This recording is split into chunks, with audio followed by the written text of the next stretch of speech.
Wong wedok tanpa identitas utawa Mr X ditemokno wis ora enek nyawane ambek polisi nggletak nok ngarep kantor DPRD Kabupaten Tuban.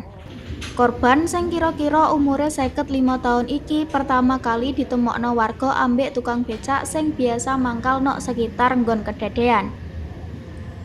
Nok cedake jenazah polisi nemokno tas motive loreng TNI sing dinggo bantal korban. Pas diperiksa tas kuwi isine dhuwit receh sing totale 500.000 rupiah. Miturut keterangan saksi, korban gelek ketok kliter nok nggon kuwi kanggo ngemis ambek leren nok ngisor wit sing panggone nok pinggir dalan Tengku Umar. Tim Inafis teko Satreskrim Polres Tuban teko nok lokasi kedadean langsung nglakokno olah nggon TKP. Petugas ora nemokno tondo-tondo kekerasan nok awake korban. Sampai kuat dugaan lek wong wedok tuwek kuwi mati merga lara. Kanggo kepentingan identifikasi ambek visum jenazah korban bar kuwi digawa nok RSUD Dr. Kusma Tuban.